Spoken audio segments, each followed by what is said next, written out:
البدع والأهواء، أهل البدع العقائدية وأهل البدع السياسية. نقول بيننا وبينكم السلف، بيننا وبينكم الكتب، كان فيقول البدع بيننا وبينكم. Bismillahirrahmanirrahim. Qala al-Imam An-Nawawi rahimahullahu ta'ala wa qala ta'ala lu'inal ladzina kafaru min bani Israila ala lisani Dawud wa Isa bin Maryam dzalika bima asaw wa kanu ya'tadun. Telah dilaknat, telah dikutuk orang-orang kafir dari kalangan Bani Israel melalui lisan Dawud dan Isa bin Maryam. Yang demikian itu dikarenakan mereka durhaka dan mereka itu melampaui batas. Kanu la yatanahawna am munkarin fa'aluh. Mereka itu selalu tidak mau saling melarang dari kemungkaran yang mereka perbuat. Labi sama kanu yaf'alun. Teramat buruk apa yang mereka perbuat itu. Kita lihat di sini Allah Ta'ala berfirman lu'ina, dilaknat, dikutuk, yaitu apa? At-tarat anir rahmah, diusir dari rahmat. Apa sebabnya? Sebabnya adalah mereka itu durhaka. Ini menunjukkan bahwasanya kedurhakaan itu mendatangkan laknat. Makanya Rasulullah SAW bersabda, la'anallahu sariq yasriqu baydatan fatuqta iyaduh wa yasriqu hablan fatuqta iyaduh. Semoga Allah melaknat pencuri. Dia mencuri telur, kemudian dipotong tangannya. Dia mencuri tali, kemudian dipotong tangannya. Bukan berarti semata-mata mencuri telur itu tangannya dipotong, tetapi ini adalah apa? Yastadrij. Kalau seseorang itu melatih diri, membiasakan diri untuk mencuri sedikit demi sedikit, iya hari ini telur, barangkali besok dia akan mencuri apa? Barang-barang yang lebih besar, sampai tingkat apa? Dia mencuri barang yang nilainya adalah rubuk dinar, akhirnya terpotong tangannya. Itu yang dimaksud. Atau boleh jadi awal-awalnya sekedar apa? Tali, nanti lama-lama menjadi apa? Mencuri sesuatu yang lebih mahal lagi, rantai emas barangkali atau yang lain-lain. Taib. Dan juga sebagaimana hadis yang diriwayatkan oleh Imam Muslim dari Ali bin Abi Thalib radhiyallahu an, yang mana Rasulullah SAW bersabda, la'anallahu man dzabaha li ghairillah. Allah melaknat orang yang menyembelih untuk selain Allah. La'anallahu man la'ana walidayh. Allah melaknat orang yang melaknat kedua orang tuanya. La'anallahu man awa muhditsa. Allah melaknat orang yang melindungi atau menaungi pelaku kebid'ahan atau pelaku kriminalitas. Nah, ini juga penting. Jangan kita apa? Menaungi atau memberikan naungan, memberikan tempat tinggal bagi pelaku kriminalitas. Ihdas itu adalah kriminalitas besar atau kebid'ahan. Apalagi kalau gabungan dari dua masalah ini. Makanya Syekhul Islam menjadikan hadis ini sebagai dalil untuk apa? Tidak boleh kita memberikan naungan kepada para ahli maksiat. La'anallahu man ghayyara manaral ard. Allah melaknat orang yang merubah tanda-tanda di bumi. Seterusnya. Ini menunjukkan maksiat-maksiat itu mendatangkan laknat, sebagaimana ketaatan itu mendatangkan keberkahan, mendatangkan rahmat dan mendatangkan kebaikan.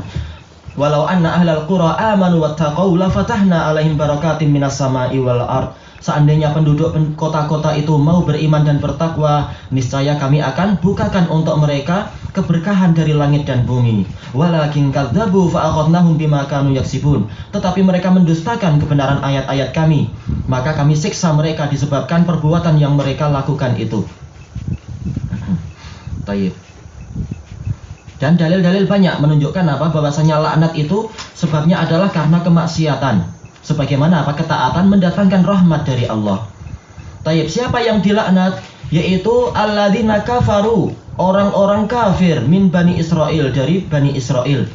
Ini menunjukkan yang pertama kali layak dilaknat adalah apa? Orang kafir. Dan orang kafir terbesar yang dilaknat adalah siapa? Yaitu setan. Makanya Allah Ta'ala berfirman tentang setan, la'anahullah, yaitu Allah melaknat dia karena dia adalah punca segala kekufuran.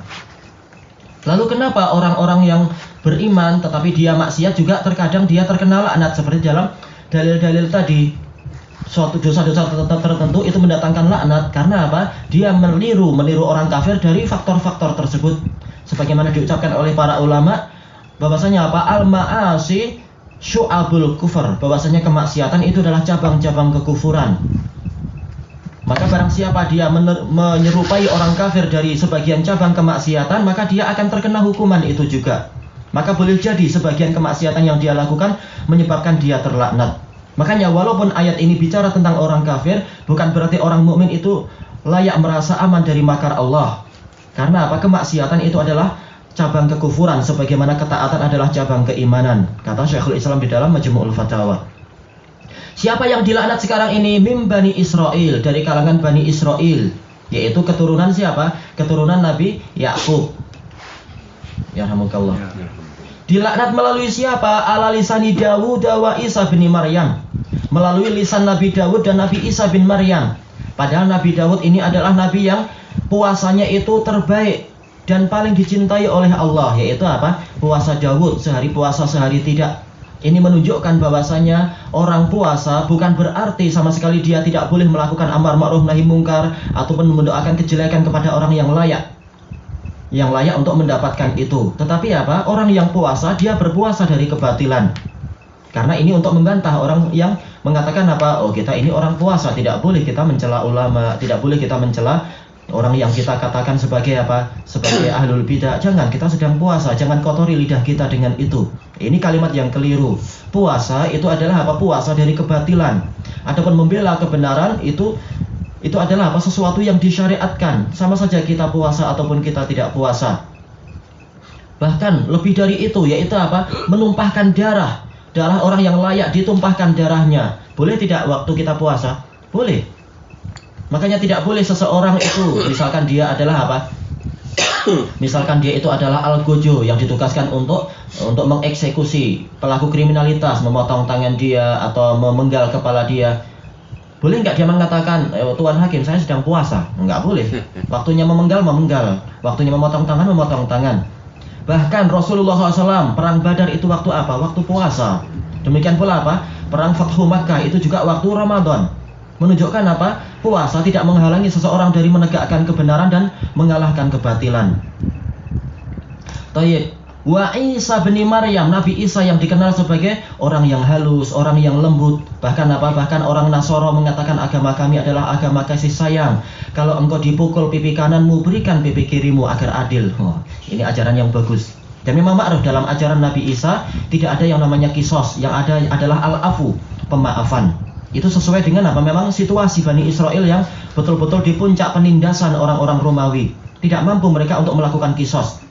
Setelah negeri mereka diruntuhkan karena hukuman Allah kepada Bani Israel karena kedurhakaan mereka, negeri yang sangat jaya di zaman Nabi Daud, kemudian di zaman Nabi Sulaiman, dan ini kisahnya sangat panjang, negeri yang sangat perkasa di muka bumi akhirnya runtuh setelah ditinggalkan para nabi. Setelah mereka itu apa? Setelah para Bani Israel itu durhaka, akhirnya mereka betul-betul di puncak penghinaan dari siapa? Dari orang-orang Rum. Maka tidak mampu mereka melakukan apa? Menegakkan hukum kisos. Maka hukum yang dominan adalah apa? Adalah al-afu, pemaafan. Tetapi Nabi Isa walaupun ajarannya adalah pemaafan, beliau melaknat Bani Israel yang memang layak untuk dilaknat. Ini menunjukkan bahwasanya kelembutan hati dan yaitu istilahnya juga apa? Akhlak yang mulia tidak menghalangi seorang untuk apa? Mengucapkan kalimatul haq dan menentang kebatilan, bahkan mendoakan kejelekan bagi orang yang layak didoakan kejelekan. Rasul Nabi Muhammad SAW sebagai makhluk yang paling halus, sebagai makhluk yang yaitu paling indah karakternya, beliau melaknat orang Quraisy yang layak dilaknat dan mendoakan apa? Tahun-tahun kekeringan untuk orang-orang Quraisy dan seterusnya. Ini menunjukkan kalimatul haq itu wajib ditunaikan. Celaan juga boleh untuk apa? Kita kumandangkan walaupun kita ini diajarkan untuk apa? Mengucapkan kalimat-kalimat yang baik dan berakhlak mulia. Tayyib. Dzalika bima asaw wa kanu ya'tadun, dan mereka senantiasa melakukan i'tida, yaitu bersikap melampaui batas. Ini menunjukkan bahwasanya khairul umur awsatuha, sebaik-baik perkara adalah apa? Pertengahannya, yaitu kita tidak sampai melewati batasan-batasan syariat. Kalau melewati batasan masuk kepada hulu, maka ini akan mendatangkan kecelakaan. Halakal mutanatti'un, binasa orang yang dia itu terlalu berdalam-dalam, yaitu melampaui batas. Iyyakum wal ghulu fa innal ghulu wa ahlaka man kana qablakum. Hindarkan oleh kalian sikap melampaui batas, karena melampaui batas ini telah membinasakan orang-orang sebelum kalian. Di antara adalah siapa? Bani Israel ini dilaknat oleh Allah melalui lisan para nabi yang mulia tadi. Seluruh nabi mulia. Baik, kelanjutan pembahasan ayat besok insyaallah, wallahu taala a'lam.